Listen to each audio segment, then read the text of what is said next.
everyone. Welcome to our first conference celebrating resistance, De-Colonial justice for Palestine and beyond. And thank you all for coming out. My name is Azim, and my name is Celine. And we'll be your MCs tonight. Before we begin with the programming, I would like to acknowledge whose land we're currently on. Of course, with this program, it's important because the Palestine issue is connected to indigenous land, so we have to pay homage to whose land we're currently sitting on. In 1855, the Calipuya people were forcibly removed to what are now the Grand Ron and Siletz reservations, and are now members of the Confederated Tribes of the Grand Ron Community of Oregon. And yeah, we just need to acknowledge that we're whose land we're on before we start the event. So a little bit about our group, Students United for Palestinian Equal Rights, or SUPER. Just had our first anniversary actually a month ago, and our aim is to educate and raise awareness about Palestine. We strive to approach this cause from an intersectional and international lens, with the hopes of creating solidarity amongst other marginalized communities in Oregon and around the world. In doing so, we thought it would be really powerful to host a two-day conference highlighting this issue. And this event was really special, or these 2 days are really special, because it was put on entirely by undergraduate students, and if y'all help, can you please take a stand?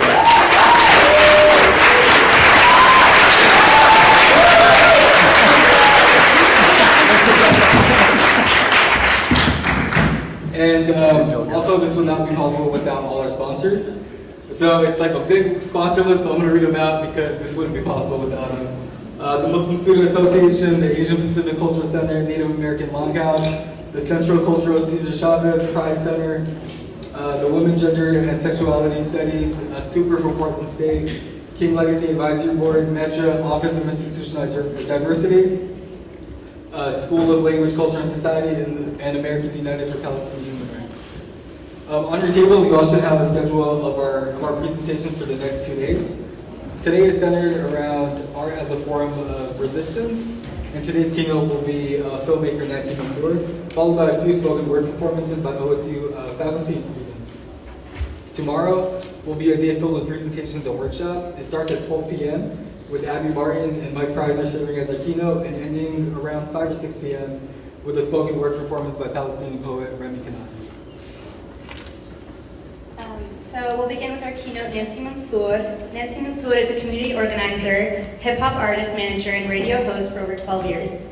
In 2009, she co-funded Existence in Resistance, along with Ayman Saeed, an internationalist organization promoting intercultural solidarity and nonviolent resistance through the arts, and with focus on occupied Palestine and inner-city youth. Existence in Resistance has conducted tours to Palestine for the past 9 years, more recently focusing on the Black communities in the West Bank and the 48 territories. They organized a hip-hop tour with M1 of Dead Prez to Palestine, and subsequently made the documentary Hip Hop is Bigger Than the Occupation. They are currently working on a documentary called Being Black in the Holy Land. And now we'll have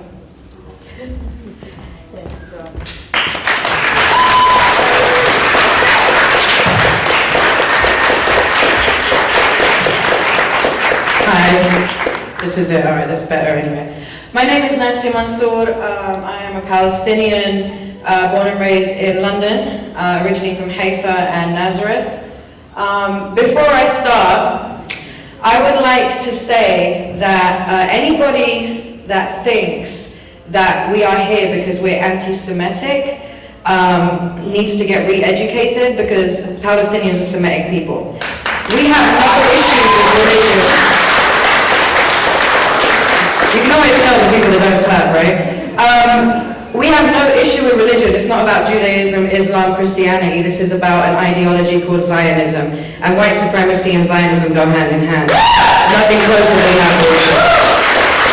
Anyway, moving right along. I did co-found an organization called Existence is Resistance in 2009. With Ayman Saeed out of New York, and we take youth and artists to Palestine every year, and we do workshops with the kids in the refugee camps. We did a documentary with M1 of Dead Prez called Hip Hop is Bigger Than the Occupation, and Since 2012, we've been traveling more and more around the West Bank in different places in 48 being Israel proper.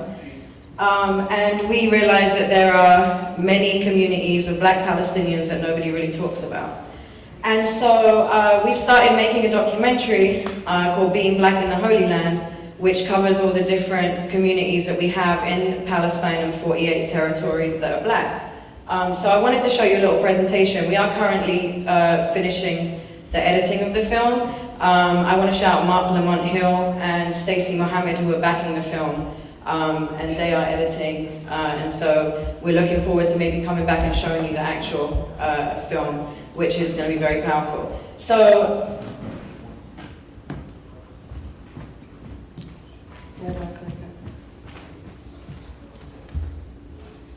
technical difficulty. Which one is it? Oh, perfect. I will shout out Abby Martin and Mike Preisner in the back there. They came with us in 2016 to Palestine. All right, so there's a bunch of different communities. There's the Afro-Palestinian Society. They call themselves the Afro-Palestinians are in Jerusalem because they've been there from Africa about 3 generations in. And they came, some of them as pilgrims, and some of them came to fight in the resistance with the Palestinians. There is De-Colonial refugee camp, which I'm going to show you in a moment. That's all black Palestinians, and predominantly it's about 95% black Palestinians. Ain Duke is in Jericho. That's all black Palestinians. There are black Bedouins in Rahat, which I'll show you in a moment also. And Ethiopian Jews who are Israeli citizens who go into the Israeli army. We've managed to get a couple of, I wouldn't say interviews as such, but interviews, kind of. Sudanese and Eritrean refugees. Does anybody, can I just get a show of hands, who knows about the Sudanese and Eritrean refugees in Halot, in the open air prison? Okay, good. We're going to talk about them. And then there are the black Hebrews in Dimona who moved from Chicago to the desert. The Dimona is very close to Halod in the south, the Negev, as they call it, Naqab. Okay, let's start. Rahat. Black Bedouins who, basically, Israel's trying to wipe out the Bedouin community to build settlements for people moving from the States and other places into Israel. And they're trying to wipe the Bedouin communities out. And I don't know if you follow any of the news out there and you've seen people have their homes demolished over and over and over, and then they rebuild and they get demolished again. This has been a situation for these Bedouins in particular in Rahat, who moved to Rahat and got offered a city. It's actually the only, or the biggest city that is recognized by Israel as a Bedouin, as a city in Israel that is all Bedouins. There is a lot of racism, believe it or not, in Rahat. The light-skinned Bedouins do not treat the black Bedouins very well. That's going to be it will show in our documentary. The light-skinned Bedouins are living in extremely nice houses. It's a little bit like the PA and the rest of the people, the Palestinian Authority and then the rest of the people in Palestine. But they live in really nice houses, and then the black Bedouins are living in shacks, and basically all the garbage is dumped down on them. So our next project for this year's tour is we're actually building a community center and playground for these kids in this city. De-Colonial refugee camp, we did this mural for them last year. De-Colonial, here we go. 21,000 people. Many of them are from cities like Haifa, Jaffa. These are all the cities. Who's been to Palestine? If I say 48, who's been to 48? All right. So basically, a lot of the refugees that live in these refugee camps are from major cities like Haifa, Jaffa, Akka. These Palestinians in particular are from Qasariya, Jaffa, and Haifa. One of the most densely populated refugee camps in the West Bank, and was established in 1950 like many of the other refugee camps. Again, overcrowding, unemployment. Many of the refugee camps in Palestine have UN funding. And this is something I've been talking about recently too, that I feel like the UN is just sustaining or enabling the occupation to continue. So we put a lot of money into UN projects, but the UN just gives them rice, oil, and shitty schools. I mean, that's basically what it is. I know people are like, oh, but they're helping them eat. They don't need food, they need freedom. There's a big difference. So we have done the Gaza run and things like that with the UN, but we're actually not supporting that anymore. And that's my view. I feel like somebody said it once. I don't know if they said it to you, Abby. Was it when they said that they made the mistake of allowing them to build stone houses instead of the tents? Because once they made the stone house, it was like, we're going to stay here. You know what I mean? Whereas if they were in tents, it would have been, maybe it would have been a little bit different. So they provide healthcare centers, one healthcare center for 27,000 people. So you can, I don't know if you can imagine what that's like. The schools are 50 kids in one classroom, very overcrowded. Tulkarem, this is Fadwa. She's going to be in our documentary. Amazing woman. Very powerful, and is very, very aware of the racism and white supremacy in the US, and she talks about that in the documentary as well. Aina Duke in Jericho. Many are from Sudan, Chad and Nigeria, who came hundreds of years ago when it was just desert land. They built up their community. There's about 1,900 of them, a little over 1,900. And Israelis actually hire them to do a lot of labor work in Israel. So they get, it's very hard to get permits to go into the 48 territories on the Israeli side. And young, I'm talking about young, I met 14 and 15-year-olds that are like working in Israel instead of going to school, in restaurants and factories and all types of craziness. And actually, I just want to point out, these photographs were taken by the kids. This was one of the workshops that we did, and so they had to take pictures of each other. And so these are actually photographs taken by the kids themselves. Halot. Let's talk about Halot. So, in the desert, right by Egypt, there is a big open-air prison. They don't like to call it a prison in Israel. They just say it's a detention center, although they've never let anybody in to do any kind of human rights reports on it. There's no real health center. Their ID cards say Israeli Prison Service. I was kind of like, all right. So the brothers, Mutawakkil in the top here has been keeping me updated, literally is up to like yesterday, text me. What's happening there is basically Eritrean and Sudanese refugees are coming into Israel, being trafficked in by Egyptian Bedouins who tell them, we'll get a better life for you in Israel. And they pay them $30,000. I've met people as young as maybe 13 that came across the border. As soon as they get across the border, Israel throws them in this open-air prison and tells them that they're free, but they have to sign in 3 times a day, biometrics, with their fingerprint. Which means there's nowhere close enough for them to go and come back and sign in time. And if they don't sign in, they go to prison for 3 months. But they're not in prison. Okay. So now what's happened is Netanyahu is shipping them out on March 16th is the date. He's paying Rwanda $5,000 for every African that they take. And he said he's going to send 20,000, I believe, if that's the right number. And so there's been demonstrations every single day around Halot and Tel Aviv and different areas to try and bring attention to this. Last month, Netanyahu then said, for the Africans that don't leave when the rest of them get shipped, because he's offering them $3,500 to leave on their own accord. So $3,500, I mean, if you can imagine how far is that going to get you in life, right? And he's offering them that to leave. What he's done now is he's said that any Israeli citizen, now mind you, this is the most democratic state in the Middle East. We have to keep that in mind. What they've done is they're offering $9,000 for every Israeli citizen that captures an African and gives it to the government. So basically he's got Israeli citizens bounty hunting African refugees.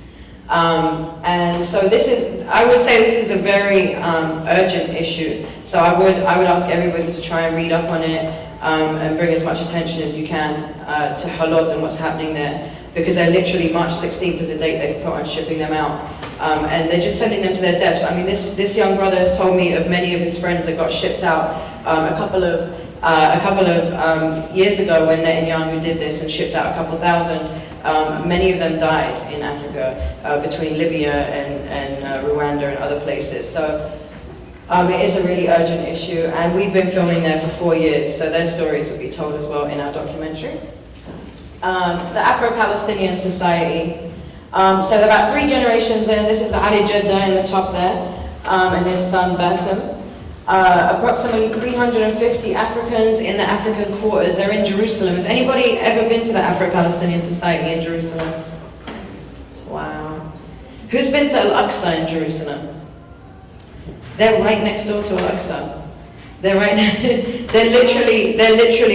When you see clashes, when the Israeli army tries to come in or does come in to Al-Aqsa or the Dome of the Rock mosque, the Afro-Palestinians are the ones on the front lines there because they're literally right by the gate. And so, where are we?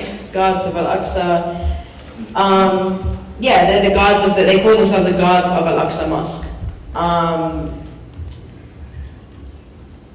There are some of them that joined the Egyptian army to fight. Yeah, this was during the Arab-Israeli war. They joined the Egyptian army and came into Palestine and decided to stay. So Ali Jeddah in the documentary talks about how when he came there, when his father came there, he came with the army and he decided to stay, and he feels Palestinian 100%. On their logo, it's actually the map of Africa and Palestine connected to it. So their story is very deep. You'll see that in the film, hopefully. Ethiopian Jews. The Ethiopian Jews are also currently demonstrating. There is extreme racism in Israel. It doesn't matter if you're Jewish, like we said, it's not really about religion. It's just an ideology, a racist, fascist ideology. And so the Ethiopian Jews, when they came in, children in 1980 and 1981 had to go into re-education programs. The men had to be re-circumcised. The women were injected with birth control without their knowledge. And not a regular birth control that even doctors in Israel said they wouldn't use if somebody wanted birth control because it has long-term effects on fertility when it's used. It's not one that is Depo. Is it on the Depo Provera? Ethiopian Jews have been demonstrating. Many of them have been killed where Israeli citizens think that they're Arabs. And so there was a brother that got beaten to death with metal chairs in a mall or a bus station. I can't remember the location, but there's videos on YouTube that will show you. They'll think he's Arabic, they'll scream Arab, and then they'll shoot or beat people to death, and they've done that to Ethiopian Jews. There's also Ethiopian Jews in uniform that have been beaten on camera. You can watch it. They don't discriminate. They don't discriminate in Israel. It doesn't matter if you're Jewish or Muslim or Christian. And so basically with the Ethiopian Jews, it's been much harder to get them to speak to us out of fear. Even the brothers in Halod, it's very hard because of the fear that they have, because of obviously the Sudanese refugees and the Eritrean refugees are trying to get refuge. So they don't want to be on camera saying, oh, well, Israel's messed up and Israel's racist and Israel's, you know what I mean? So they're kind of tiptoeing, but they just want their rights and they don't want to go home. The Ethiopian Jews, they're in the Israeli army, and I think it took them quite a while to be recognized even as Jews, just like the Dimona, the black Hebrews that are in Dimona also were not recognized until one of their people died in a clash with Palestinians, between Israelis and Palestinians, and there was a guy from Dimona there, and he got killed, and then Israel was like, oh, we'll give you citizenship. But before that, Israel said they're not real Jews, and they wouldn't recognize them, just for the simple fact that they were black. And so that's basically it. Our documentary should be ready by the summer.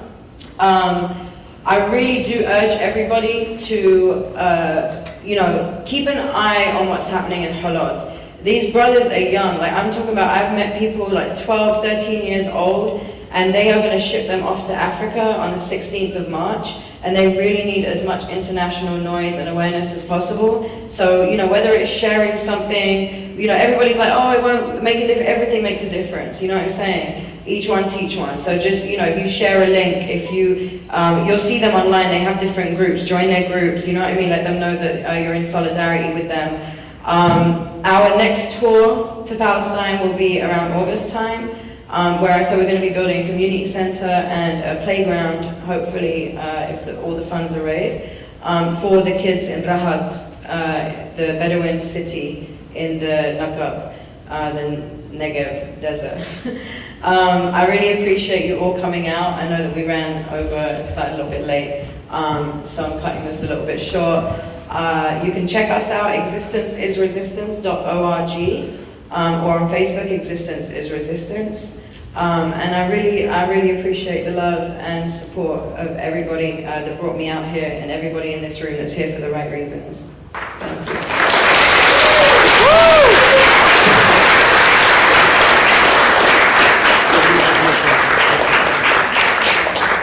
Cool, so we'll have a couple questions. Can Andrew, you want to be a reader for me? So just raise your hand and Andrew will get to you.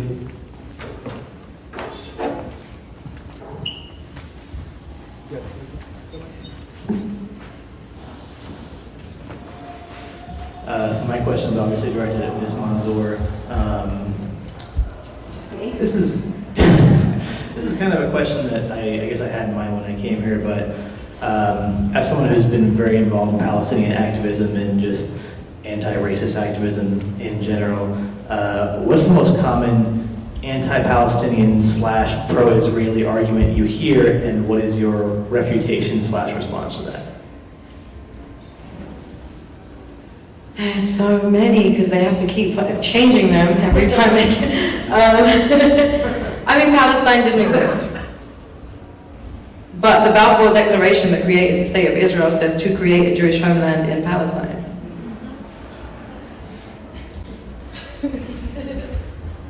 Right? Is there one in particular that you've heard? I mean, people talk about Hamas. Hamas wasn't created until 86, so let's talk about from 48. What's their excuse from 48 to 86? And Hamas is now not in charge, not running the Gaza Strip, so what's their excuse now? You know, they have to keep, it's like, you know, keep up with the times. Every time they get refuted, it's like they come up with something new. It's all frustrating. It's all frustrating because there is no excuse or justification for what they're doing. There is no justification for occupation. There is no justification for the massacres that they've committed on the Palestinian people. But you know,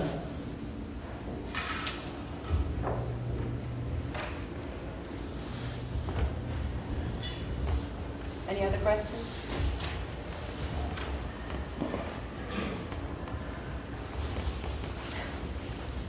No? No? Yeah.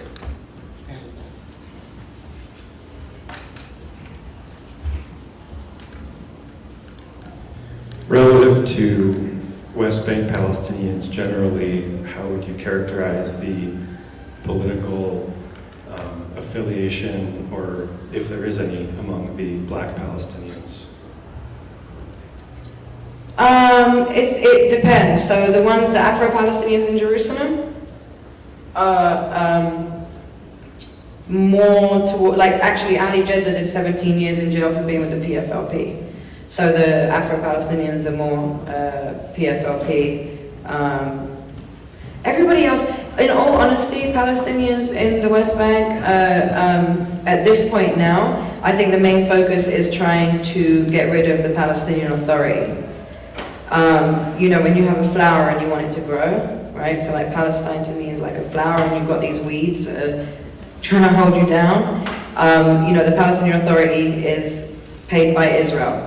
And so if they don't do what Israel does, they don't get their money, right? So like, you know, Mahmoud Abbas, who's the Palestinian Authority leader, right, is building a $10 million guest house in Ramallah. Like, who's coming to visit you, bro? Nobody.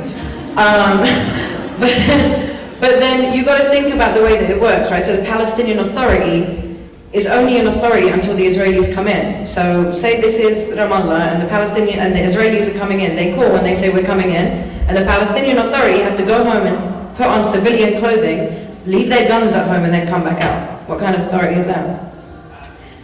You know what I mean? So I think that for the Palestinians right now, political factions, like what people hear on the news and all this, it's not as big as they make it. Like, it's really not. Like, if you go there, you wouldn't even know there was political factions, to tell you the truth.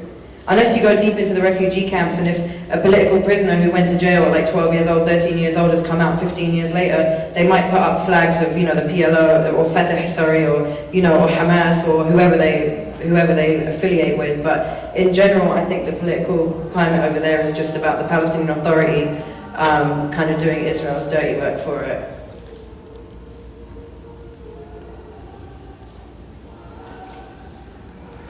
Anybody else? Thank you so much for coming. And in the beginning, you kind of stated why anti-Zionism doesn't really represent anti-Semitism. And I was wondering if you could kind of speak more to that and why those two terms have been like conflated together. Zionism is a racist, fascist ideology, right?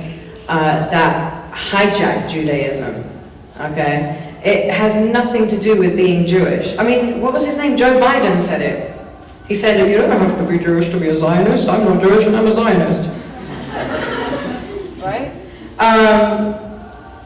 A religion is a religion, right? And in all honesty, people that have an issue with Jews or Muslims, the books say the same thing. If you read, you could read all three and learn that for yourself. You know what I'm saying? Like, people don't even realize like how ignorant they are when they judge somebody off their religion, right? Or their race. Like, what makes you better? Right? You cut me, I bleed red. I cut you, you bleed red. Period. That's it. I mean, it's just, yeah, it's got nothing to do with Judaism. There are Palestinian Jews. When people say the Arabs and the Jews, what about the Arab Jews? I hate that term, the Arabs and the Jews. There are Arab Jews. Ones that call themselves Israelis, the Mizrahis, the Sephardic Jews, they're all Arab. You know what I mean? There's Palestinian Jews living in the mountain in Nablus, right, in the West Bank. They're under occupation as well, and they're Jewish. There have been Jews in that land, just like there have been Christians and Muslims forever. So, you know, it's got nothing to do with religion at all, and we shouldn't get the two confused. It's just sad. It's Zionism and white supremacy both judge people by the way that they look, what they believe in. It's a sickness, really, to tell you the truth. I think it's a sickness. I honestly can't elaborate more because I really don't understand how somebody can have so much hate in their heart for someone because they don't have the same color skin as them, right? Or they don't, you know, go to church with them on a Sunday. Or, you know what I mean? It just doesn't make sense to me. And people are extra ignorant because my family is a Palestinian Christian family from Nazareth. You know what I'm saying? So when people are like, the Muslims, no, we have no issue with Muslim, Christian, Jewish, we're Palestinian, period. And a lot of people say this in the documentary when I say to them, do you feel racism from Palestinians, like light-skinned Palestinians? They're like, no, we're all Palestinians. When the Israelis come to kill us, we're all Palestinians. When, you know, in our ID card, we have, you know, it's all Palestinian, like it doesn't matter, it doesn't say all black Palestinian. It's like you're Palestinian, period. You know what I'm saying? So, I hope that answered it, kind of.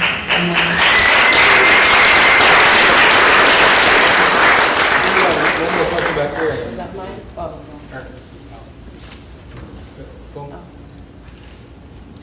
Hello, I just have a quick question. I really liked your presentation. Thank you so much. So my question is, as an activist being involved in this cause, and you said you were born and raised in London. So what consequences do you face for being involved in this? And you travel back and forth in Israel every year and filming these things. Who's got your back? Who protects you? God, no. Who protects me? I'm not doing anything wrong, bro. I'm doing everything right. I mean, yeah, I travel back and forth. I'm from Haifa, remember, and Nazareth, which falls in Israel.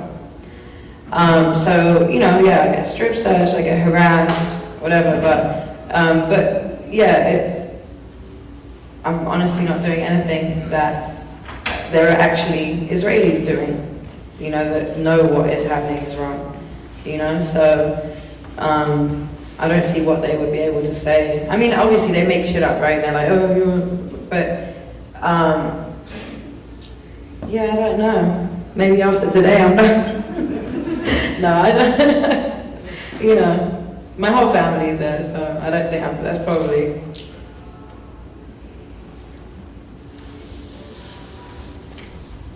I think like last question. Better move on. I'll stand up. So I went to Palestine after my son was killed in the United States in one of those police things that happens here. I went to honor his life. What's your son's name? Tomas Governor. And I went as a pacifist because I had always been a pacifist. And I went with a Christian group and toured around and discovered many things. I have to say that I am sorry about your presentation because it isn't done often enough. The issue is not that, you know, some people say, yes, but you see, Jews were the original Christians and that they represent us and this. What are you, nuts? This is a land grab, for God's sake. And no, but see, you don't understand because blah, blah, blah. And I'm sitting here and I actually didn't know about blacks in Palestine. And I have read a lot. I'm not ignorant. It is astounding how they manage to pull off setting up ideas so that we can hate the people at this table, can dislike the people at that table, who dislike the people at that table, and in the meanwhile, everything's being taken away from all of them. You can't tell this message often enough. It breaks my heart. I'm in a depression for over a year now. Do you all know why? It started with an election in the United States. I can't believe the stuff I hear on the news every day, because if I put it in a book, people wouldn't buy it because it's unreal. The damage that's being done in Palestine is unreal because the US government supports it wholeheartedly. It breaks my heart. And thank you very much for what you've said. You know, try to go home and make 10 of you who will go out It's gonna be hard. Thank you so much. There is one more. While they get the mic over there, right over there. I do want to say that people should be very, very aware that our tax money, apart from the financial aid that Israel gets annually for regular crap, Israel gets $10.2 million a day from our tax money just for weapons. So the young sister who's a very good, her parents are very good friends of mine, Ahid Tamimi from Nabi Saleh. She's 17 now.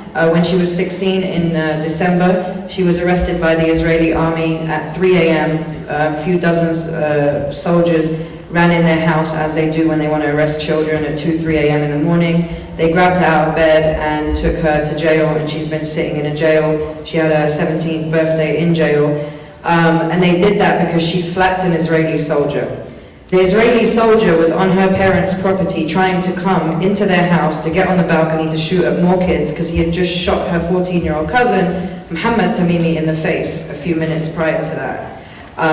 Or his comrade, another soldier that was with him in the crew that were in their village at the time.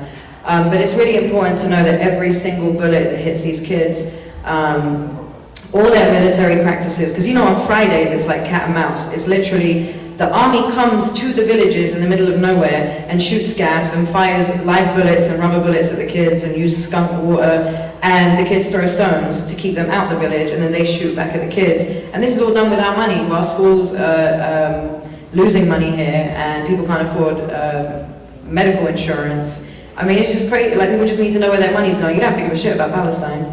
Just know that your money is being wasted on weapons for a whole other country. That it's just a game to them. It's like young, 18, 19-year-old boys with big guns running after young children who are from that land, trying to get into their village just to shoot at them. Like, they have no other business to be in that village. So they come there and provoke them on Fridays. It's a game for them. Just wanted you to know that. 10.2 million a day. Oh, shukran. Thank you, Nancy, for your presentation. I must half of it. First of all, I'm Palestinian. I'm very new here, and I want to bring something to this conversation or to this lecture. First of all, I am in solidarity with everyone from all of those universe who are under the dictatorship or they're struggling for freedom and justice in Syria, in Egypt, in everywhere. And I feel myself one in this universe struggle, not just as a Palestinian. So I feel solidarity with the people now in Ghouta, Sharqiyya, and everywhere. Second, I want to bring one of the examples of discrimination inside the Israeli society. What happened after the assassination of Rabin? Igal Amir, he is the one who assassinated Rabin, and he was Mizrahi, Sephardic. And all of the Israeli prime ministers, they are Ashkenazic. And all of the, now, more than 50% of the Israeli society are Mizrahim or Sephardic. So, and here it's become like separation inside the Israeli. It was very, very obvious, this separation inside the Israeli society. So at that time, the temporary prime minister, Shimon Peres, he decided to attack Qana. You remember that? In 1996, and he killed 200 civilians just to bring the Israelis together by fear. So Israel actually, and this is shows how the Israeli society are very weak inside, but they use fear, and they use walls and all of those things in order to make those people. Just to say, that's why Netanyahu murders a few thousand Palestinians in Gaza every time he's about to go up for election. Yeah, of course, but this example is very obvious how the Zionist propaganda is trying always to bring Israelis, which I feel they are victim of Israel, like us as a Palestinian, is through fear and victimhood and feeling, oh yeah, and this is very much. And I think here is the responsibility of us, of all people, and also the Jewish society all around the world to stand against this kind of structure and the propaganda. And thank you. Thank you. Thank you. I do want to say real quick, I have to run in a little bit because I have another talk tomorrow, so I'm going to do as many as I can everywhere, even if I'm doing it to myself. But I do have a table here. I just want everybody to know our organization since 2009 is grassroots. We silkscreen t-shirts ourselves. We bring the scarves, the original Palestinian scarves from Palestine, from Khalil, aka Hebron. And all the money that we raise from your donations goes towards our tours, and that's what makes all of this possible. So thank you so much again. I appreciate all of you.